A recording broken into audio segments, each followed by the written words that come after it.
Item ಯಾವುದೇ ಇರಲಿ try ಮಾಡಿ ಆಚಿ ಚಿಕನ್ ಮಸಾಲಾ. ಆಚಿ ಚಿಕನ್ ಮಸಾಲಾ. ಪ್ರಮುಖ ಸುದ್ದಿಗಳನ್ನ ಒಂದೊಂದಾಗೆ ನೋಡ್ತಾ ಹೋಗೋಣ. ಸಿಎಂ ಸ್ಥಾನ ಕೈತಪ್ಪಿದ್ದಕ್ಕೆ ತುಮಕೂರಿನಲ್ಲಿ ಡಿಸಿಎಂ ಡಾಕ್ಟರ್ ಜಿ ಪರಮೇಶ್ವರ್ ಕಣ್ಣೀರು ಹಾಕಿದ್ದಾರೆ. 2013ರ ಚುನಾವಣೆಯಲ್ಲಿ ಸೋತಿದ್ದಕ್ಕೆ ಸಿಎಂ ಹುದ್ದೆ ಕೈತಪ್ಪಿತು. ನಾನು ಗೆದ್ದಿದ್ರೆ ಸಿದ್ದರಾಮಯ್ಯ ಸಿಎಂ ಆಗ್ತಿರ್ಲಿಲ್ಲ. 2018ರ ಮೈತ್ರಿ ಸರ್ಕಾರದಲ್ಲಿ ಕುಮಾರಸ್ವಾಮಿ ಸಿಎಂ ಆದ್ರು. ಅವತ್ತು ನನ್ನನ್ನ ಸಿಎಂ ಮಾಡಬಹುದಿತ್ತು, ಆದರೆ ಅವಕಾಶ ಸಿಗಲಿಲ್ಲ. 2026ರಲ್ಲೂ ಕೂಡ ಮುಖ್ಯಮಂತ್ರಿಯ ಹುದ್ದೆ ನಿರೀಕ್ಷೆ ಇತ್ತು, ಆದರೆ ರಾಜಕೀಯ ಕಾರಣಗಳಿಂದ ಸಾಧ್ಯ ಆಗಲಿಲ್ಲ. 3 ಬಾರಿ ಸಿಎಂ ಸ್ಥಾನ ಕೈತಪ್ಪಿದ್ದಕ್ಕೆ ಬಹಿರಂಗ ಬೇಸರ ವ್ಯಕ್ತಪಡಿಸಿದ್ದಾರೆ. ಅದು ಆ ಸಂದರ್ಭದಲ್ಲಿ ಕೂಡ 2013ರಲ್ಲಿ ನಾನು ಎಲೆಕ್ಷನ್ ಸೋತೆ. ಬಹುಶಃ ನಾನು ಗೆದ್ದಿದ್ದಿದ್ರೆ ಮಾನ್ಯ ಸಿದ್ದರಾಮಯ್ಯನವರು ಮುಖ್ಯಮಂತ್ರಿ ಆಗ್ತಿರ್ಲಿಲ್ಲ. ಆದರೆ ನಮ್ಮ ಅದೃಷ್ಟನೋ ಹಣೆಬರನೋ ಏನೋ ಹೇಳ್ತಿರೋ ಗೊತ್ತಿಲ್ಲ. ಆಗ ನಾನು ಸೋತದ್ದು ಕಾರಣಕ್ಕಾಗಿ ಅವರಾದರು. ಆಮೇಲೆ 2018ರಲ್ಲಿ ಕೂಡ ನಮ್ಮ ಪಕ್ಷ 80 ಸೀಟ್ ಗೆದ್ದಿತ್ತು. ಕೋಲಿಷನ್ ಮಾಡಿದಾಗ ಬೇರೆ ಪಕ್ಷದ ಜೊತೆ ನಾವು ಸೇರ್ಕೊಂಡು ಅವ್ರು ಬರೀ 30 ಸೀಟ್ ಏನೋ ಇತ್ತು. ಆದರೂ ಕಾರಣಾಂತರದಿಂದ ಅವಾಗ ಕುಮಾರಸ್ವಾಮಿ ಅವರಿಗೆ ಮುಖ್ಯಮಂತ್ರಿ ಮಾಡಿದ್ರು. ಅವತ್ತು ನನ್ನನ್ನು ಮಾಡ್ಬೋದಿತ್ತು. ಅದು ಆ ಸಂದರ್ಭದಲ್ಲಿ ಕೂಡ 2013ರಲ್ಲಿ ನಾನು ಎಲೆಕ್ಷನ್ ಸೋತೆ. ಬಹುಶಃ ನಾನು ಗೆದ್ದಿದ್ದಿದ್ರೆ ಮಾನ್ಯ ಸಿದ್ದರಾಮಯ್ಯನವರು ಮುಖ್ಯಮಂತ್ರಿ ಆಗ್ತಿರ್ಲಿಲ್ಲ. ಆದರೆ ನಮ್ಮ ಅದೃಷ್ಟನೋ ಹಣೆಬರನೋ ಏನೋ ಹೇಳ್ತಿರೋ ಗೊತ್ತಿಲ್ಲ. ಆಗ ನಾನು ಸೋತದ್ದು ಕಾರಣಕ್ಕಾಗಿ ಅವರಾದರು. ಆಮೇಲೆ 2018ರಲ್ಲಿ ಕೂಡ ನಮ್ಮ ಪಕ್ಷ 80 ಸೀಟ್ ಗೆದ್ದಿತ್ತು. ಕೋಲಿಷನ್ ಮಾಡಿದಾಗ ಬೇರೆ ಪಕ್ಷದ ಜೊತೆ ನಾವು ಸೇರ್ಕೊಂಡು ಅವ್ರು ಬರೀ 30. ಸಚಿವ ಸಂಪುಟದ 2ನೇ ಲಿಸ್ಟ್ನಲ್ಲಿ ಯಾರ್ಯಾರಿಗೆ ಸಚಿವ ಸ್ಥಾನ ಸಿಗುತ್ತೆ ಅನ್ನೋದು ಇನ್ನೂ ಕೂಡ ಪಕ್ಕಾ ಆಗಿಲ್ಲ. ಆದರೆ ಸದ್ಯ ಜೂನ್ 20ರ ಬಳಿಕ ಸಚಿವ ಸಂಪುಟ ವಿಸ್ತರಣೆಗೆ ಪ್ಲಾನ್ ಮಾಡಿಕೊಂಡಿದ್ದು 20 ಸಚಿವ ಸ್ಥಾನಕ್ಕೆ 40 ಹೆಸರು ಶಾರ್ಟ್ ಲಿಸ್ಟ್ ಆಗಿದೆಯಂತೆ. ಇನ್ನು ಮೊದಲ ಪಟ್ಟಿಯಲ್ಲಿ ಹಿರಿಯರಿಗೆ ಅವಕಾಶ ಸಿಕ್ಕಿದ್ರೆ 2ನೇ ಲಿಸ್ಟ್ನಲ್ಲಿ ಯುವಕರಿಗೆ ಮಣೆ ಹಾಕೋದಕ್ಕೆ ಪ್ಲಾನ್ ಮಾಡಿಕೊಳ್ಳಲಾಗಿದೆ. ದಿಲ್ಲಿಗೆ ಹೋದಾಗ ಹೊಸಬರ ಲಿಸ್ಟ್ ಎಲ್ಲಿ ಅಂತ ರಾಹುಲ್ ಗಾಂಧಿ ಕೇಳಿದ್ದು. ಸೆಕೆಂಡ್ ಲಿಸ್ಟ್ನಲ್ಲಿ ಯುವಕರಿಗೆ ಆದ್ಯತೆ ನೀಡ್ತಾರೆ ಎನ್ನಲಾಗಿದೆ. ಜಿಲ್ಲಾವಾರು ಯುವ ಶಾಸಕರು ಮತ್ತು ಹಿರಿಯ ಶಾಸಕರ ಲಿಸ್ಟ್ ಇದ್ದು ಚರ್ಚೆ ಬಳಿಕ ಫೈನಲ್ ಲಿಸ್ಟ್ ರೆಡಿಯಾಗಲಿದೆ.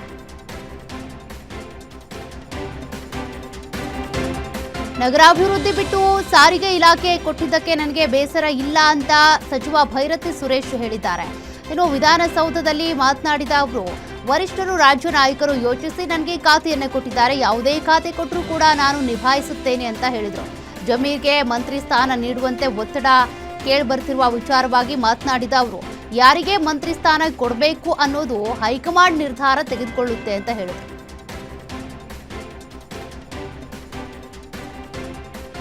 ವಿಧಾನ ಪರಿಷತ್ ಫೈಟ್ಗೆ ಎನ್ಡಿಎ ಅಭ್ಯರ್ಥಿಗಳಿಂದ ನಾಮಪತ್ರ ಸಲ್ಲಿಕೆಯಾಗಿದೆ. ವಿಧಾನಸೌಧದ ಮೊದಲ ಮಹಡಿಯಲ್ಲಿ ಪರಿಷತ್ ಅಭ್ಯರ್ಥಿ ರಘು ಕೌಟಿಲ್ಯ, ಲಿಂಗರಾಜ್ ಪಾಟೀಲ್ ನಾಮಪತ್ರ ಸಲ್ಲಿಸಿದ್ದಾರೆ.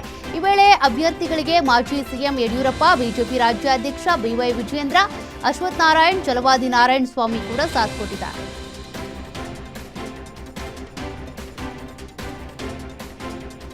ಒಬ್ಬ ಕಾರ್ಯಕರ್ತನಿಗೆ ಬಿಜೆಪಿ ಗೌರವ ಕೊಟ್ಟಿದೆ. ವಿಧಾನ ಪರಿಷತ್ ಟಿಕೆಟ್ ಕೊಟ್ಟಿದ್ದಕ್ಕೆ ಅಭ್ಯರ್ಥಿ ಲಿಂಗರಾಜು ಪಾಟೀಲ್ಗೆ ಬಿಜೆಪಿಗೆ ಧನ್ಯವಾದ ತಿಳಿಸಿದ್ದಾರೆ. ಇನ್ನು 37 ವರ್ಷದಿಂದ ಪಕ್ಷದಲ್ಲಿ ನಾನು ಕೆಲಸ ಮಾಡ್ತಿದ್ದೆ. ಹಲವು ಬಾರಿ ನನ್ನ ಹೆಸರು ಕೊನೆ ಗಳಿಗೆಯಲ್ಲಿ ಮಿಸ್ ಆಗಿತ್ತು. ಈ ಬಾರಿ ನನ್ನನ್ನ ಪಕ್ಷ ಗುರುತಿಸಿ ಟಿಕೆಟ್ ಕೊಟ್ಟಿದೆ ಅಂತ ಗ್ಯಾರಂಟಿ ನ್ಯೂಸ್ ಜೊತೆಗೆ ಲಿಂಗರಾಜು ಮಾತನಾಡಿದ್ರು. ಈವರೆಗೆ ನಾನು ಪಕ್ಷ ಸಂಘಟನೆ ಕೆಲಸ ಮಾಡ್ತಿದ್ದೆ. ಈಗ ಸಂಘಟನೆ ಜೊತೆ ಜನಸೇವೆಗೂ ಕೂಡ ಅವಕಾಶ ಸಿಕ್ಕಿದೆ. ಕಾಂಗ್ರೆಸ್ ಸರ್ಕಾರ ಇರೋದ್ರಿಂದ ಮುಂದಿನ ದಿನ ಸವಾಲುಗಳಿವೆ. ಇನ್ನು ಮುಂದಿನ ಚುನಾವಣೆಯಲ್ಲಿ ಪಕ್ಷವನ್ನ ಅಧಿಕಾರಕ್ಕೆ ತರೋದಕ್ಕೆ ಕೆಲಸ ಮಾಡ್ತೀನಿ ಅಂತಂದ್ರು.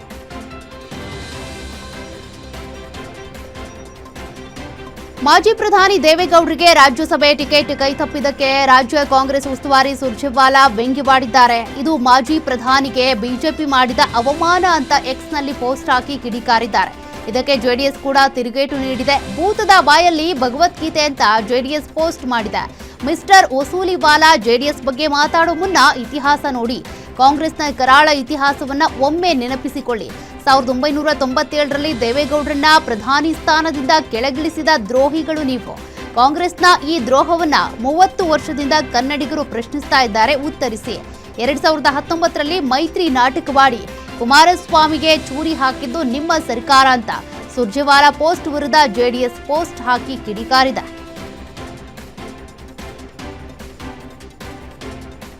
ಕಾಂಗ್ರೆಸ್ ಉಸ್ತುವಾರಿ ರಣದೀಪ್ ಸಿಂಗ್ ಸುರ್ಜೇವಾಲಾಗೆ ವಿಪಕ್ಷ ಬಹುಪರಾಕ್ ಹೇಳಿದೆ. ಸುರ್ಜೇವಾಲಾರಂತಹ ಉಸ್ತುವಾರಿ ನಮಗೂ ಬೇಕು ಅಂತ ಬಿಜೆಪಿಗರು ಹೇಳ್ತಿದ್ದಾರೆ. ಸುರ್ಜೇವಾಲಾ ಅವರು ಅಧಿಕಾರ ಹಸ್ತಾಂತರ ಕಗ್ಗಂಟನ್ನ ಸುಲಭವಾಗಿ ನಿವಾರಿಸಿದ್ದಾರೆ. ಕಾಂಗ್ರೆಸ್ನ ಎಲ್ಲಾ ಕಾರ್ಯಕ್ರಮಕ್ಕೂ ಸುರ್ಜೇವಾಲಾ ಹಾಜರಿರ್ತಾರೆ. ಪಕ್ಷದಲ್ಲಿ ಏನೇ ಖ್ಯಾತೆ ಇದ್ರೂ ಕೂಡ ಸುಗಮವಾಗಿ ಸರಿ ಮಾಡ್ತಾರೆ. ನಮ್ಮಲ್ಲಿ 2 ವರ್ಷದಿಂದ ಇರುವ ಅಸಮಾಧಾನ ಸರಿಪಡಿಸೋದಕ್ಕಾಗಿಲ್ಲ. ರಾಧಾ ಮೋಹನ್ ದಾಸ್ ಪೋಸ್ಟ್ ಮ್ಯಾನ್ ರೀತಿ ಆಗಿದ್ದಾರೆ ಅಂತ ರಾಜ್ಯ ಬಿಜೆಪಿ ಉಸ್ತುವಾರಿ ರಾಧಾ ಮೋಹನ್ ದಾಸ್ ಬಗ್ಗೆ ಬಿಜೆಪಿಗರು ಬೇಸರ ವ್ಯಕ್ತಪಡಿಸಿದ್ದಾರೆ.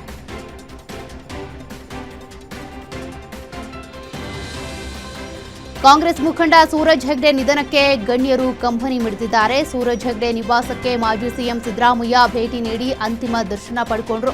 ಇನ್ನು ಸೂರಜ್ಗೆ ಕೆಪಿಸಿಸಿ ಅಧ್ಯಕ್ಷ ಹರಿಪ್ರಸಾದ್ ಅಂತಿಮ ನಮನ ಸಲ್ಲಿಸಿದ್ರು. ಈ ವೇಳೆ ಮಾತನಾಡಿದ ಕೆಪಿಸಿಸಿ ಅಧ್ಯಕ್ಷ ಬಿಕೆ ಹರಿಪ್ರಸಾದ್, ಅರಸು ಮೊಮ್ಮಗನಾಗಿದ್ರೂ ಕೂಡ ಸೂರಜ್ಗೆ ಅಹಂ ಇರಲಿಲ್ಲ. ಸಾಮಾನ್ಯ ಕಾರ್ಯಕರ್ತನಾಗಿ ಎಐಸಿಸಿ ಕಾರ್ಯದರ್ಶಿಯಾಗಿ ಕೆಲಸ ಮಾಡಿದ್ದಾರೆ. ರಾಹುಲ್ ಗಾಂಧಿಗೆ ಸೂರಜ್ ಹೆಗ್ಡೆ ತುಂಬಾ ಹತ್ತಿರವಾಗಿದ್ರು. ಸೂರಜ್ ಅಗಲಿಕೆಯಿಂದ ಇಡೀ ಕಾಂಗ್ರೆಸ್ ಪಕ್ಷಕ್ಕೆ ದೊಡ್ಡ ನಷ್ಟ ಆಗಿದೆ ಅಂತ ಹೇಳಿದ್ರು. ಇನ್ನು ಈ ವೇಳೆ ಗೃಹ ಸಚಿವ ಪ್ರಿಯಾಂಕ್ ಖರ್ಗೆ ಕೂಡ ಸೂರಜ್ ಜೊತೆಗಿನ ಒಡನಾಟವನ್ನ ನೆನೆದ್ರು. ಸೂರಜ್ ಹೆಗ್ಡೆ ಅವ್ರನ್ನ ನಾನು ಸಣ್ಣ ವಯಸ್ಸಿನಲ್ಲಿ ಸಹ ನೋಡಿದ್ದೇನೆ. ಅವರ ತಂದೆಯ ಒಡನಾಟದ ಸಾಲಿನಲ್ಲಿತ್ತು, ಅವ್ರ ತಾತನ ಒಡನಾಟದ ಸಹ ಇತ್ತು. ಸೂರಜ್ ಹೆಗ್ಡೆ ಅವರ ಅಕಾಲಿಕ ನಿಧನದಿಂದ ವೈಯಕ್ತಿಕವಾಗಿ ಹಾಗೂ ನಮ್ಮ ಕುಟುಂಬಕ್ಕೆ ತುಂಬಲಾರದಂಥ ನಷ್ಟ. ಅವರು ಮತ್ತು ಅವರ ತಮ್ಮ ನಾವೆಲ್ಲರೂ ಕೂಡ ಒಟ್ಟಿಗೆ ಸ್ಕೂಲಿಂದ ಬಂದೆ. ಬಹುಶಃ ನಾನು 8-9 ವರ್ಷದಿಂದ ನನಗೆ ಯಾವಾಗ 8-9 ವರ್ಷ ಆಗಿತ್ತು ಅವಾಗಿಂದ ನೋಡ್ತಾ ಇದ್ದೆ. ಅವರಷ್ಟು ಸ್ನೇಹಜೀವಿ ಮತ್ತೆ ತಾಳ್ಮೆ ಇರುವಂತ ಅವರ ದಿನದಿಂದ ಪಕ್ಷಕ್ಕೆ ಅಪಾರವಾದಂತಹ ನಷ್ಟ ಉಂಟಾಯಿತು. ಅವರು ಕರ್ನಾಟಕ ಪ್ರದೇಶ ಕಾಂಗ್ರೆಸ್ ಸಮಿತಿಯ ಉಪಾಧ್ಯಕ್ಷರಾಗಿ, ರಾಷ್ಟ್ರೀಯ ಕಾಂಗ್ರೆಸ್ನ ಕಾರ್ಯದರ್ಶಿಯಾಗಿ ಕೆಲಸ ಮಾಡ್ತಾ ಇದ್ದಾರೆ.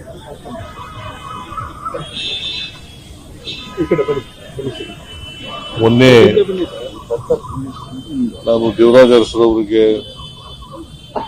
ಅವರ ಪುಣ್ಯತಿಥಿ ಕಾರ್ಯಕ್ರಮದಲ್ಲಿ ಕಾರ್ಯಕ್ರಮ ಅಲ್ಲ, ಅವರ ಹಾರ ಹಾಕಲಿಕ್ಕೆ ಹೋದಾಗ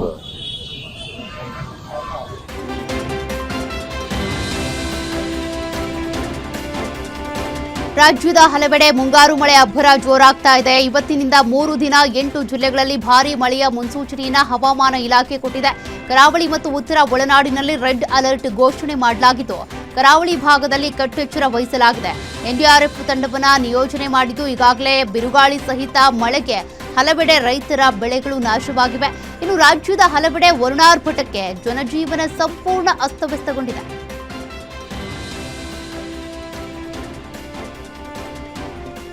ಚಿತ್ರದುರ್ಗ ಜಿಲ್ಲೆಯ ಹಲವೆಡೆ ಮಳೆರಾಯನ ಆರ್ಭಟ ಜೋರಾಗಿದ್ದು, ಭಾರೀ ಮಳೆಗೆ ಹಲವೆಡೆ ಹಳ್ಳ ಕೊಳ್ಳಗಳು ತುಂಬಿ ಹರಿತಿವೆ. ಇನ್ನು ಹೊಳಲ್ಕೆರೆಯ ತಾಳ್ಯ ಕೆರೆಗೆ ಭಾರೀ ಪ್ರಮಾಣದ ನೀರು ಹರಿದು ಬಂದಿದ್ದು, ಕರಿಯಮ್ಮನ ಹಳ್ಳ ತುಂಬಿ ಹರಿದು ರಸ್ತೆಗಳು ನದಿಯಂತಾಗ್ಬಿಟ್ಟಿವೆ. ಇನ್ನು ಘಟಪರ್ತಿ ಗ್ರಾಮದಲ್ಲಿ ಮನೆಗಳಿಗೆ ಮಳೆ ನೀರು ನುಗ್ಗಿದ ಪರಿಣಾಮ ರಾತ್ರಿಯಿಡೀ ಜನರು ಪರದಾಡಿದ್ದಾರೆ. ಮಳೆ ನೀರಲ್ಲಿ ಹಾವುಗಳನ್ನು ಕಂಡು ಜನರು ಗಾಬರಿಯಾಗಿದ್ರು. ಭಾರೀ ಮಳೆಯಿಂದ ಬಿಡಿ ರಸ್ತೆ ಜಲಾವೃತವಾಗಿತ್ತು. ವಾಹನ ಸಂಚಾರ ಅಸ್ತವ್ಯಸ್ತಗೊಂಡಿದೆ. ಮಳೆಯಿಂದಾಗಿ ಚಳ್ಳಕೆರೆಯ ಚಿಕ್ಕಮ್ಮನಹಳ್ಳಿಯಲ್ಲಿ ಕರೆಂಟ್ ಶಾಕ್ಗೆ 6 ಕುರಿಗಳು ಬಲಿಯಾಗಿವೆ.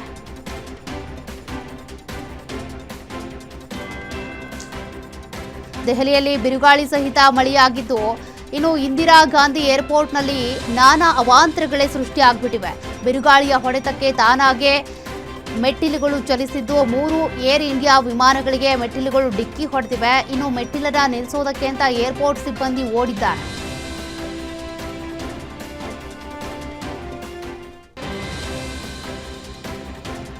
ರಾಜ್ಯದ ಹಲವೆಡೆ ಮಳೆಯ ಅಬ್ಬರ ಜೋರಾಗಿದ್ರೆ, ಇತ್ತ ಮೈಸೂರು ಭಾಗಕ್ಕೆ ಮಳೆ ಕೊರತೆ ಎದುರಾಗ್ಬಿಟ್ಟಿದೆ. ಮಳೆ ಕೊರತೆಯಿಂದ ಪ್ರಾಣಿಗಳ ಆಹಾರಕ್ಕೆ ಹಾಹಾಕಾರ ಉಂಟಾಗಿದ್ದು, ನಾಗರಹೊಳೆ ರಾಷ್ಟ್ರೀಯ ಉದ್ಯಾನವನ ವ್ಯಾಪ್ತಿಯ ಕಬಿನಿ ಹಿನ್ನೀರಿಗೆ ಕಾಡು ಪ್ರಾಣಿಗಳು ಲಗ್ಗೆ ಇಟ್ಟಿವೆ. ಆನೆಗಳು ಮತ್ತು ಕಾಡೆಮ್ಮೆಗಳು ಆಹಾರಕ್ಕೆ ಅಲೆದಾಟ ನಡೆಸಿರುವ ವಿಡಿಯೋ ಮೊಬೈಲ್ನಲ್ಲಿ ಸೆರೆಯಾಗಿದ್ದು ವೈರಲ್ ಆಗ್ತಿದೆ.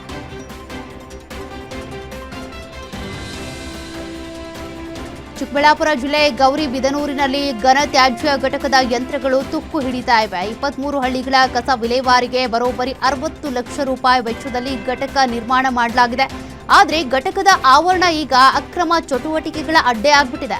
ಲಕ್ಷ ರೂಪಾಯಿ ಮೌಲ್ಯದ ಯಂತ್ರಗಳು ಗಿಡ ಗಂಟಿಗಳಿಂದ ಆವೃತವಾಗಿವೆ. ಇನ್ನು ಅಧಿಕಾರಿಗಳು ಜವಾಬ್ದಾರಿ ಮರೆತಿದ್ದು ತಾಲೂಕು ಆಡಳಿತದ ವಿರುದ್ಧ ಸಾರ್ವಜನಿಕರು ಆಕ್ರೋಶ ವ್ಯಕ್ತಪಡಿಸಿದ್ದಾರೆ.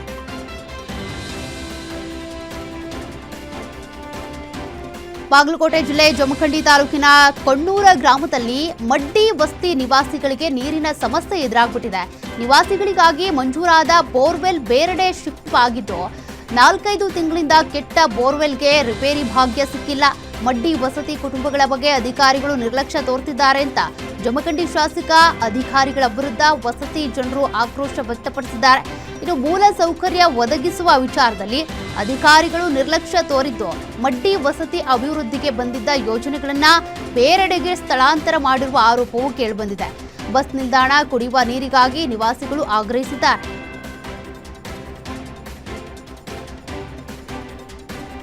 ಮಂಡ್ಯ ತಾಲೂಕಿನ ಹುಲಿಕೆರೆ ಕೊಪ್ಪಲು ಗ್ರಾಮದಲ್ಲಿ ಪಂಚಾಯಿತಿ ಅಧಿಕಾರಿಗಳು ಚರಂಡಿ ನೀರನ್ನ ರಸ್ತೆಗೆ ಬಿಟ್ಟು ಎಡವಟ್ಟು ಮಾಡಿಬಿಟ್ಟಿದ್ದಾರೆ. ಇದರಿಂದ ಗ್ರಾಮದಲ್ಲಿ ಊರಿನ ಚರಂಡಿ ನೀರು ರಸ್ತೆ ಮಧ್ಯೆ ಕಾಲುವೆ ರೀತಿಯಲ್ಲಿ ಹರಿದು ಜನರ ಓಡಾಟಕ್ಕೆ ತೊಂದರೆ ಉಂಟಾಗಿದೆ. ಇದರ ಜೊತೆಗೆ ಜನರು ಈ ನೀರಿನಲ್ಲಿ ಓಡಾಡ್ತಿರೋದ್ರಿಂದ ಹಲವು ಜನರಿಗೆ ಈಗಾಗಲೇ ಅನಾರೋಗ್ಯ ಸಮಸ್ಯೆಗಳು ಎದುರಾಗ್ಬಿಟ್ಟಿವೆ. ಈ ಬಗ್ಗೆ ಊರಿನ ಗ್ರಾಮಸ್ಥರು ಹಾಗೂ ಪಂಚಾಯಿತಿ ಸದಸ್ಯರು ಸೇರಿ ಶಾಸಕರಿಗೆ ಸರಿಪಡಿಸೋದಕ್ಕೆ ಎಷ್ಟೇ ಮನವಿ ಮಾಡಿದ್ರೂ ಕೂಡ ಪ್ರಯೋಜನ ಆಗಿಲ್ಲ. ಇದರಿಂದ ಆಕ್ರೋಶಗೊಂಡ ಊರ ಜನ ಪ್ರತಿಭಟನೆ ನಡೆಸಿ ಶಾಸಕರು ಸೇರಿದಂತೆ ಪಂಚಾಯಿತಿ ಅಧಿಕಾರಿಗಳಿಗೆ ಗ್ರಾಮಕ್ಕೆ ಬರದಂತೆ ನಿರ್ಬಂಧ ವಿಧಿಸಿದ್ದಾರೆ.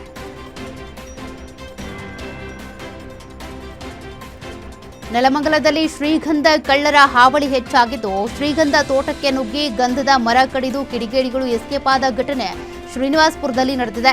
ಜಯರಾಮ್ ಎಂಬುವರ ಒಡೆತನದ ತೋಟದಲ್ಲಿ ಕೃತ್ಯ ನಡೆದಿದ್ದು, ಕಳೆದ ತಿಂಗಳು ಇದೇ ತೋಟಕ್ಕೆ ನುಗ್ಗಿ 20 ಮರ ಕೊಯ್ದು 4 ಶ್ರೀಗಂಧ ಮರ ಕಳವು ಮಾಡಿದ್ದಾರೆ. 15 ದಿನದ ಬಳಿಕ ಮತ್ತದೇ ತೋಟದಲ್ಲಿ 13 ಶ್ರೀಗಂಧ ಮರವನ್ನು ಕಿಡಿಗೇಡಿಗಳು ಕಡಿದಿದ್ದು, ಸುತ್ತಮುತ್ತಲಿನ ತೋಟದಲ್ಲೂ ಕೂಡ ಕಳ್ಳರು ಶ್ರೀಗಂಧ ಮರವನ್ನು ಕದ್ದಿದ್ದಾರೆ. ಈ ಸಂಬಂಧ ನೆಲಮಂಗಲ ಗ್ರಾಮಾಂತರ ಪೊಲೀಸ್ ಠಾಣೆಯಲ್ಲಿ ಪ್ರಕರಣ ದಾಖಲಾಗಿದೆ.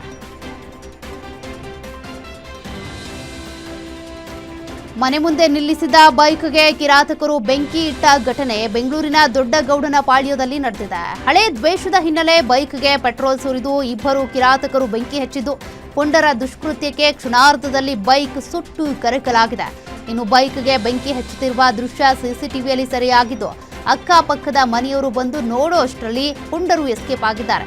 ಘಟನೆ ಸಂಬಂಧ ಸುಬ್ರಹ್ಮಣ್ಯಪುರ ಪೊಲೀಸ್ ಠಾಣೆಯಲ್ಲಿ ಪ್ರಕರಣ ದಾಖಲಾಗಿದ್ದು, ಆರೋಪಿಗಳಿಗಾಗಿ ಪೊಲೀಸರು ಶೋಧ ನಡೆಸಿದ್ದಾರೆ. ಪಾನ್ ಶಾಪ್ನಲ್ಲಿ ನಿಗೂಢವಾಗಿ ಸ್ಫೋಟವಾದ ಘಟನೆ ವಿಜಯಪುರ ಜಿಲ್ಲೆ ಬಬಲೇಶ್ವರ ತಾಲೂಕಿನ ಮಮದಾಪುರ ಗ್ರಾಮದಲ್ಲಿ ನಡೆದಿದೆ.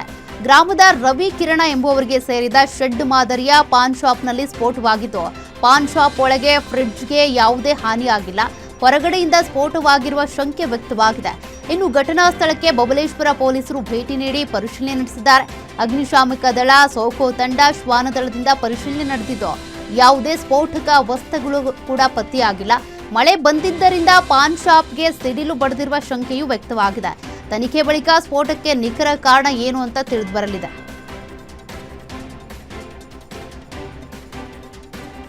ಕಾರ್ ಸರ್ವಿಸ್ ಸೆಂಟರ್ ಒಂದರಲ್ಲಿ ಶಾರ್ಟ್ ಸರ್ಕ್ಯೂಟ್ನಿಂದಾಗಿ ಬೆಂಕಿ ಹೊತ್ತಿಕೊಂಡ ಪರಿಣಾಮ 5 ಕಾರುಗಳು ಸಂಪೂರ್ಣ ಸುಟ್ಟು ಕರಕಲಾದ ಘಟನೆ ರಾಮಮೂರ್ತಿ ನಗರದ ಕಸ್ತೂರಿ ನಗರದಲ್ಲಿ ನಡೆದಿದೆ. ಬೆಂಕಿಯ ಕೆನ್ನಾಲ್ಗೆಗೆ ಫಾರ್ಚುನರ್, ಇನೋವಾ, i20, ಸ್ವಿಫ್ಟ್ ಸೇರಿದಂತೆ 5 ಕಾರುಗಳು ಸಂಪೂರ್ಣ ಸುಟ್ಟು ಭಸ್ಮವಾಗಿವೆ. ಘಟನೆಯಲ್ಲಿ ಯಾವುದೇ ಪ್ರಾಣಹಾನಿ ಸಂಭವಿಸಿಲ್ಲ. ಸ್ಥಳೀಯರ ಮಾಹಿತಿ ಮೇರೆಗೆ ಸ್ಥಳಕ್ಕೆ ಆಗಮಿಸಿದ ಅಗ್ನಿಶಾಮಕ ಸಿಬ್ಬಂದಿ ಬೆಂಕಿ ನಂದಿಸಿದ್ದಾರೆ. ಕೋಲಾರ ಟು ಹೊಸಕೋಟೆ ರಾಷ್ಟ್ರೀಯ ಹೆದ್ದಾರಿಯಲ್ಲಿ ಅಪಘಾತ ಸಂಭವಿಸಿದೆ. ಹೊಸಕೋಟೆ ಸಮೀಪದ ಅತ್ತಿವಾಟ ಗೇಟ್ ಬಳಿ ಘಟನೆ ನಡೆದಿದ್ದು, ಕಂಟೈನರ್ ಲಾರಿಯು ಯೂ-ಟರ್ನ್ ತೆಗೆದುಕೊಳ್ತಿದ್ದಂಥ ಸಂದರ್ಭದಲ್ಲಿ ಬಸ್ಗೆ ಡಿಕ್ಕಿ ಹೊಡೆದಿದೆ. ಡಿಕ್ಕಿಯ ರಭಸಕ್ಕೆ ಕೆಎಸ್ಆರ್ಟಿಸಿ ಬಸ್ನ ಮುಂಭಾಗ ಜಖಂಗೊಂಡಿದ್ದು, ಅದೃಷ್ಟವಶಾತ್ ಅಪಘಾತದಲ್ಲಿ ಯಾವುದೇ ಪ್ರಾಣಹಾನಿಯಾಗಿಲ್ಲ. ಅಪಘಾತದಲ್ಲಿ ಕೆಲ ಪ್ರಯಾಣಿಕರಿಗೆ ಸಣ್ಣ ಪುಟ್ಟ ಗಾಯಗಳಾಗಿದ್ದು, ಆಸ್ಪತ್ರೆಗೆ ರವಾನೆ ಮಾಡಲಾಗಿದೆ. ಘಟನಾ ಸ್ಥಳಕ್ಕೆ ಹೊಸಕೋಟೆ ಸಂಚಾರಿ ಪೊಲೀಸರು ಭೇಟಿ ನೀಡಿ ಪರಿಶೀಲನೆ ನಡೆಸಿದ್ದಾರೆ.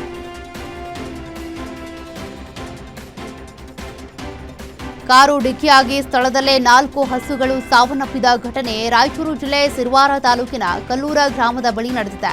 ಅಪಘಾತದ ಬಳಿಕ ಚಾಲಕ ಕಾರು ಬಿಟ್ಟು ಎಸ್ಕೇಪ್ ಆಗಿದ್ದು, ಎಣ್ಣೆ ಅಮಲಿನಲ್ಲಿ ಕಾರು ಓಡಿಸಿದ್ದೇ ಅಪಘಾತಕ್ಕೆ ಕಾರಣ ಅಂತ ಸ್ಥಳೀಯರು ಆರೋಪಿಸಿದ್ದಾರೆ. ಹಸುಗಳ ಜೀವ ತೆಗೆದ ಚಾಲಕನ ವಿರುದ್ಧ ಸ್ಥಳೀಯರು ಕ್ರಮಕ್ಕೆ ಆಗ್ರಹಿಸಿದ್ದಾರೆ. ಸದ್ಯ ಮಾಹಿತಿ ತಿಳಿದು ಸ್ಥಳಕ್ಕೆ ಸಿರವಾರ ಪೊಲೀಸರು ಭೇಟಿ ನೀಡಿ ಪರಿಶೀಲನೆ ನಡೆಸಿದ್ದಾರೆ.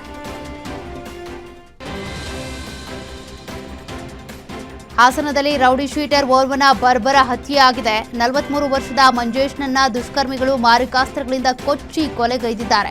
ನಗರದ ಚನ್ನಪಟ್ಟಣದಲ್ಲಿರುವಂತಹ ಜಿಲ್ಲಾ ಕೋರ್ಟ್ ಮುಂಭಾಗ ಕೊಲೆ ನಡೆದಿದೆ. ಬೆಂಗಳೂರಿನಲ್ಲಿ ರೌಡಿ ಶೀಟರ್ ಆಗಿದ್ದ ಮಂಜೇಶ್ನನ್ನ ಹಾಸನಕ್ಕೆ ಬಂದಿದ್ದ ವೇಳೆ ಹಂತಕರು ಮುಖದ ಗುರುತು ಸಿಗದಂತೆ ಕೊಚ್ಚಿ ಕೊಲೆಗೈದು ಪರಾರಿಯಾಗಿದ್ದಾರೆ. ಹಾಸನ ನಗರ ಪೊಲೀಸ್ ಠಾಣೆಯಲ್ಲಿ ಕೇಸ್ ದಾಖಲಾಗಿದ್ದು, ಸ್ಥಳಕ್ಕೆ ಪೊಲೀಸರು ಭೇಟಿ ನೀಡಿ ಪರಿಶೀಲನೆ ನಡೆಸಿದ್ದಾರೆ.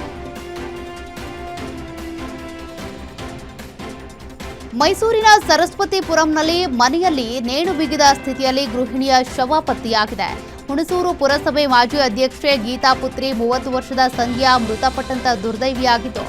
ಟಿಕೆ ಲೇಔಟ್ ಮಹದೇವ್ ಪುತ್ರ ಅಕ್ಷಯ್ ಜೊತೆ ಮದುವೆ ಆಗಿತ್ತು. ಗಂಡ ಹೆಂಡತಿ ನಡುವೆ ಆಗಾಗ್ಗೆ ಜಗಳ ಹಿನ್ನೆಲೆ ಸಂಧ್ಯಾ ಪೋಷಕರಿಂದ ಕೊಲೆ ಆರೋಪ ಕೇಳಿಬಂದಿದೆ. ಈ ಸಂಬಂಧ ಸರಸ್ವತಿಪುರಂ ಪೊಲೀಸ್ ಠಾಣೆಯಲ್ಲಿ ಕೇಸ್ ದಾಖಲಾಗಿದೆ.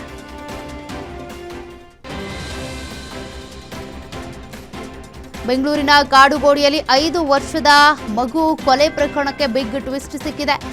ಮೇ 24ರಂದು ತಾಯಿ ಪ್ರಿಯಾಂಕಾ ಬರ್ತ್ಡೇ ಆಚರಿಸಿಕೊಂಡಿದ್ರು. ಬಳಿಕ ಪ್ರಿಯಕರ ಮೋಹನ್ ಜೊತೆ ಸುತ್ತಾಡಿದ್ದಾಳೆ. ಮರುದಿನ ಮಗು ಸಾವಿನ ಬಗ್ಗೆ ಪತಿ ಪ್ರವೀಣ್ಗೆ ಪ್ರಿಯಾಂಕಾ ಸಹೋದರ ಕರೆ ಮಾಡಿದಾಗ ಸಹೋದರ ರಾಘವೇಂದ್ರಗೆ ಪ್ರಿಯಾಂಕಾ 2 ರೀತಿಯ ಕತೆ ಕಟ್ಟಿದ್ಲು. ಐಷಾರಾಮಿ ಜೀವನಕ್ಕಾಗಿ ಮಗುವನ್ನೇ ಪ್ರಿಯಾಂಕಾ ಕೊಂದಿದ್ದಾಳೆ ಅಂತ ಪೊಲೀಸರಿಗೆ ಅನುಮಾನ ಶುರುವಾಗಿದ್ದು, ಕಾಡುಗೋಡಿ ಪೊಲೀಸರಿಂದ ತನಿಖೆ ಮುಂದುವರೆದಿದೆ. ಸದ್ಯ ನಾಪತ್ತೆಯಾಗಿರುವ ಆರೋಪಿ ಪ್ರಿಯಾಂಕಾಗಾಗಿ ಪೊಲೀಸರು ಬಲೆ ಬೀಸಿದ್ದಾರೆ.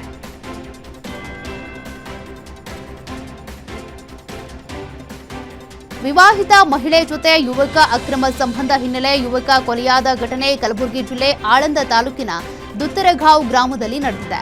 21 ವರ್ಷದ ಆಕಾಶ್ ಮಾಂಗ್ ಮೃತ ಯುವಕನಾಗಿದ್ದು, ಗ್ರಾಮದ ಯುವತಿ ಜೊತೆ ಅಕ್ರಮ ಸಂಬಂಧ ಇಟ್ಕೊಂಡಿದ್ದ. ಇತ್ತೀಚೆಗೆ ಬೇರೊಬ್ಬ ಯುವಕನ ಜೊತೆಗೆ ಆ ಯುವತಿಗೆ ಮದುವೆ ಆಗಿತ್ತು. ಆದಾಗ್ಯೂ ಆಕೆಯೊಂದಿಗೆ ಸಂಪರ್ಕ ಹೊಂದಿದ. ಈ ವಿಚಾರ ಪೊಲೀಸ್ ಠಾಣೆ ಮೆಟ್ಟಿಲನ್ನು ಹತ್ತಿತ್ತು. ಆದರೆ ಮರಕ್ಕೆ ನೇಣು ಬಿಗಿದ ಸ್ಥಿತಿಯಲ್ಲಿ ಆಕಾಶ್ ಶವ ಪತ್ತೆಯಾಗಿದ್ದು, ಯುವತಿಯ ಕಡೆಯವರೇ ಕೊಲೆ ಮಾಡಿ ನನ್ನ ಮಗನನ್ನ ನೇಣು ಹಾಕಿದ್ದಾರೆ ಅಂತ ಪೋಷಕರು ಆರೋಪ ಮಾಡಿದ್ದಾರೆ.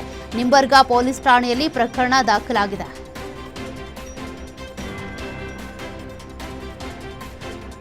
ಉತ್ತರ ಕನ್ನಡ ಜಿಲ್ಲೆ ಭಟ್ಕಳ ತಾಲೂಕಿನ ಯಲ್ವಡಿ ಕವ್ವೂರ ಗ್ರಾಮದಲ್ಲಿ ಮನೆಯ ಬಾವಿಗೆ ಬಿದ್ದಿದ್ದ ಚಿರತೆಯನ್ನ ರಕ್ಷಣೆ ಮಾಡಲಾಗಿದೆ. ನಾರಾಯಣ ನಾಯಕ ಎಂಬುವರ ಮನೆ ಆವರಣದ ಬಾವಿಯಲ್ಲಿ ಗಂಡು ಚಿರತೆ ಸಿಲುಕೊಂಡಿತ್ತು. ಮಾಹಿತಿ ಪಡೆದು ಸ್ಥಳಕ್ಕೆ ಬಂದ ವನ್ಯಜೀವಿ ರಕ್ಷಕರ ತಂಡ ಮತ್ತು ಅರಣ್ಯ ಸಿಬ್ಬಂದಿ ಜಂಟಿ ರಕ್ಷಣಾ ಕಾರ್ಯಾಚರಣೆ ನಡೆಸಿ ಚಿರತೆಯನ್ನ ಬಾವಿಯಿಂದ ಮೇಲಕ್ಕೆತ್ತಿ ರಕ್ಷಣೆ ಮಾಡಿದ್ರು. ತಪಾಸಣೆ ಬಳಿಕ ಚಿರತೆಯನ್ನ ಸುರಕ್ಷಿತವಾಗಿ ಅರಣ್ಯದೊಳಗೆ ಬಿಡಲಾಗಿದೆ. ಈ ಕಾರ್ಯಾಚರಣೆ ವೀಕ್ಷಿಸುವುದಕ್ಕೆ ಸುತ್ತಮುತ್ತಲಿನ ಗ್ರಾಮಸ್ಥರು ನೂರಾರು ಜನರು ಆಗಮಿಸಿದರು.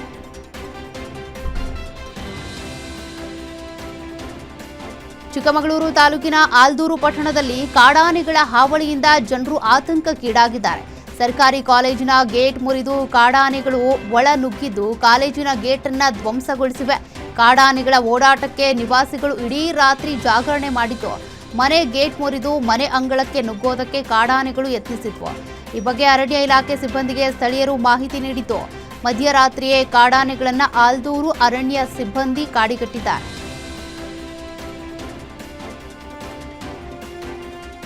ಮಂಡ್ಯ ತಾಲೂಕಿನ ಮಲ್ಲಿಗೆರೆ ಗ್ರಾಮದಲ್ಲಿ ಚಿರತೆ ಪ್ರತ್ಯಕ್ಷವಾಗಿದ್ದು ಗ್ರಾಮಸ್ಥರಲ್ಲಿ ಆತಂಕ ಹೆಚ್ಚಾಗಿದೆ. ವಸತಿ ಪ್ರದೇಶದಲ್ಲೇ ಚಿರತೆ ಸಂಚರಿಸ್ತಾ ಇದ್ದು ಮನೆಯ ಕಾಂಪೌಂಡ್ ಹಾರಿ ಆಹಾರಕ್ಕಾಗಿ ಹುಡುಕಾಟ ನಡೆಸಿದೆ. ಇನ್ನು ಚಿರತೆ ಸಂಚಾರದ ವಿಡಿಯೋ ಮನೆಯ ಸಿಸಿಟಿವಿಯಲ್ಲಿ ಸೆರೆಯಾಗಿತ್ತು. ಗ್ರಾಮದ ಶಿವಲಿಂಗಣ್ಣನವರ ಮಾದೇಗೌಡ ಎಂಬುವರ ಮನೆ ಆವರಣದಲ್ಲಿ ಚಿರತೆ ಸಂಚರಿಸಿದೆ. ಬೋನಿಟ್ಟು ಚಿರತೆ ಸೆರೆ ಹಿಡಿಯುವಂತೆ ಗ್ರಾಮಸ್ಥರು ಅರಣ್ಯ ಇಲಾಖೆಯವರಿಗೆ ಮನವಿ ಮಾಡಿದ್ದಾರೆ.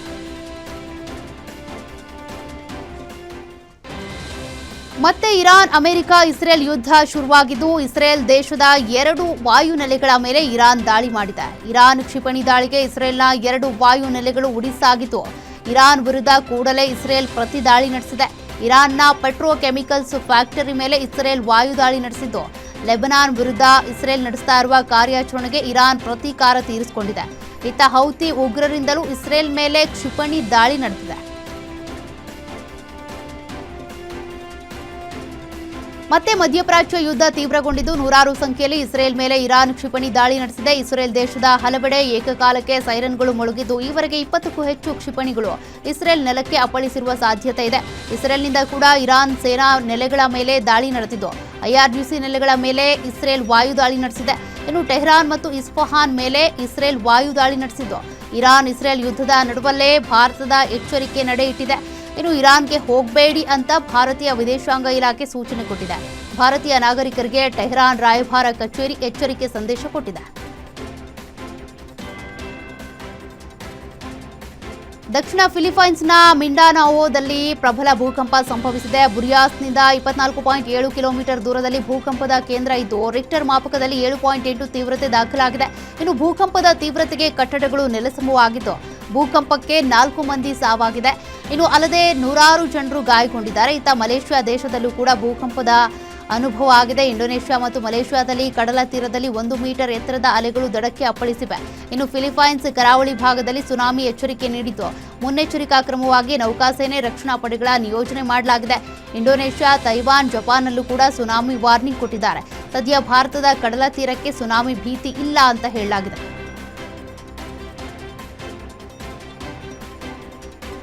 ತಮಿಳುನಾಡು ರಾಜಕೀಯ ಇತಿಹಾಸದಲ್ಲೇ ಅದ್ಭುತ ಮತ್ತು ಭರವಸೆಯ ಜನ ಬೆಂಬಲವೊಂದು ಯುವ ನಾಯಕ ಕೆ ಅಣ್ಣಾಮಲೈಗೆ ಸಿಕ್ಕಿದೆ. ಜೂನ್ 5ನೇ ತಾರೀಕು ಬಿಜೆಪಿಗೆ ಸೌಹಾರ್ದಯುತವಾಗಿ ರಾಜೀನಾಮೆ ನೀಡಿದ 24 ಗಂಟೆ ಅವಧಿಯಲ್ಲೇ ಅಣ್ಣಾಮಲೈ ಆರಂಭಿಸಿರುವ ಹೊಸ ರಾಜಕೀಯ ಆಂದೋಲನಕ್ಕೆ ಬರೋಬ್ಬರಿ 14 ಲಕ್ಷ ನಾಗರಿಕರು ಸಕ್ರಿಯ ಸದಸ್ಯರಾಗಿ ಸೇರ್ಪಡೆಗೊಳ್ಳುವ ಮೂಲಕ ಭರ್ಜರಿ ಮುನ್ನುಡಿ ಬರೆದಿದ್ದಾರೆ.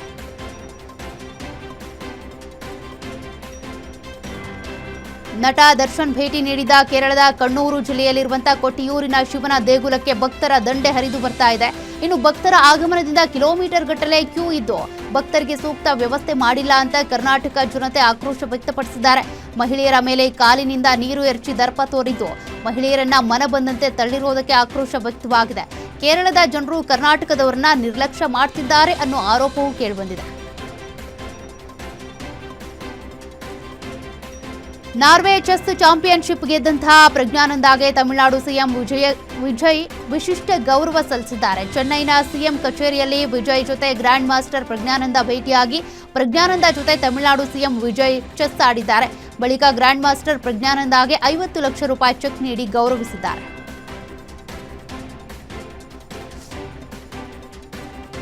ಕಾಂತಾರ ಬೆಡಗಿ ರುಕ್ಮಿಣಿ ವಸಂತ್ ಅಶ್ಲೀಲ ಎಐ ವಿಡಿಯೋ ಸೃಷ್ಟಿ ಪ್ರಕರಣಕ್ಕೆ ಸಂಬಂಧಪಟ್ಟಂತೆ ದೂರು ದಾಖಲಾಗಿ 11 ದಿನ ಕಳೆದರೂ ಕೂಡ ಯಾವುದೇ ಕ್ಲೂ ಸಿಗ್ತಿಲ್ಲ. ಬಹುತೇಕ ಎಲ್ಲಾ ನಕಲಿ ಖಾತೆಗಳಾಗಿರುವ ಹಿನ್ನೆಲೆ ಇದೀಗ ಮೆಟಾ ಎಐಗೆ ಸೈಬರ್ ಪೊಲೀಸರು ಪತ್ರ ಬರೆದಿದ್ದಾರೆ. ನಟಿ ರುಕ್ಮಿಣಿ ವಸಂತ್ ಕೊಟ್ಟಿರುವ ಎಲ್ಲಾ ಐಡಿಗಳು ಹಾಗೂ ತನಿಖೆ ವೇಳೆ ಅನುಮಾನಿತ ಸೋಷಿಯಲ್ ಮೀಡಿಯಾ ಖಾತೆಗಳ ಪಟ್ಟಿ ಸಹಿತ ರವಾನೆ ಮಾಡಲಾಗಿದೆ. ಯಾವ ಮೂಲದಿಂದ ಐಡಿಯಿಂದ ಈ ಪೋಸ್ಟ್ ವೈರಲ್ ಆಗಿದೆ ಎಂಬ ಮಾಹಿತಿ ಕೇಳಿ ಪತ್ರ ಬರೆಯಲಾಗಿದೆ. ಈ ನಡುವೆ ಕೆಟ್ಟದಾಗಿ ಬಿಂಬಿಸಿ ವೈರಲ್ ಮಾಡ್ತಿರುವ 30 ಅಕೌಂಟ್ಗಳನ್ನು ಪೊಲೀಸರು ಬ್ಲಾಕ್ ಮಾಡಿದ್ದಾರೆ. ಇಂದು ಟಾಕ್ಸಿಕ್ ಚಿತ್ರದ ನಿರ್ದೇಶಕಿ ಗೀತು ಮೋಹನ್ ದಾಸ್ಗೆ ಹುಟ್ಟುಹಬ್ಬ ಸಂಭ್ರಮ. ಹೀಗಾಗಿ ಟಾಕ್ಸಿಕ್ ಚಿತ್ರದ ಮೇಕಿಂಗ್ ಝಲಕ್ ಒಂದನ್ನ ಚಿತ್ರತಂಡ ರಿಲೀಸ್ ಮಾಡಿದೆ. ರಾಕಿಂಗ್ ಸ್ಟಾರ್ ಯಶ್ ಅಭಿನಯದ ಬಿಗ್ ಬಜೆಟ್ ಸಿನಿಮಾ ಇದಾಗಿದ್ದು, ಸದ್ಯ ಟಾಕ್ಸಿಕ್ ಸಿನಿಮಾ ಯಾವಾಗ ರಿಲೀಸ್ ಆಗುತ್ತೆ ಅಂತ ಸಿನಿಪ್ರಿಯರು ಎದುರು ನೋಡ್ತಿದ್ದಾರೆ.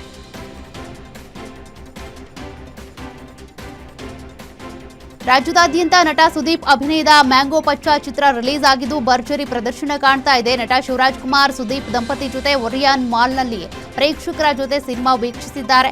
ಸಿನಿಮಾ ನೋಡಿದ ಬಳಿಕ ಮಾತನಾಡಿದ ನಟ ಶಿವಣ್ಣ, ಸಂಚಿತ್ ನಮ್ಮ ಮನೆ ಹುಡುಗ, it's treat to watch. Sudeep ಅವರು ಮನೆಗೆ ಕರೆದಿದ್ರು, ಮೊದಲ ದಿನವೇ ನೋಡಬೇಕಿತ್ತು. ಸಿನಿಮಾ ತುಂಬಾ ಚೆನ್ನಾಗಿ ಮಾಡಿದ್ದಾರೆ ಅಂತ ಹೇಳಿದ್ರು. ಇನ್ನು ಸುದೀಪ್ ನೆಪೋಟಿಸಂ ಹೇಳಿಕೆಗೆ ಸ್ಪಷ್ಟನೆ ನೀಡಿದ್ದು, ಎಲ್ಲಾ ಮನುಷ್ಯ ಕನಸು ಕಾಣ್ತಾನೆ, ಇವರು ಮಕ್ಕಳು ಅವ್ರ ಮಕ್ಕಳೇ ಕನಸು ಕಾಣಬೇಕು ಅಂತೇನಿಲ್ಲ, ನಾನು ಅದನ್ನೆಲ್ಲ ಕೇರ್ ಮಾಡಲ್ಲ, ನಮ್ಮ ಭಾಷೆ ಚಿತ್ರರಂಗ ಬೆಳಿಬೇಕು ಅಂತ ತಿಳಿಸಿದ್ರು. ಇದಾಗಿತ್ತು ಶತಾಬ್ದಿ ಎಕ್ಸ್ಪ್ರೆಸ್. ನೋಡ್ತಾ ಇರಿ ಗ್ಯಾರಂಟಿ ನ್ಯೂಸ್, ಸುದ್ದಿ ಖಚಿತ, ನ್ಯಾಯ ನಿಶ್ಚಿತ.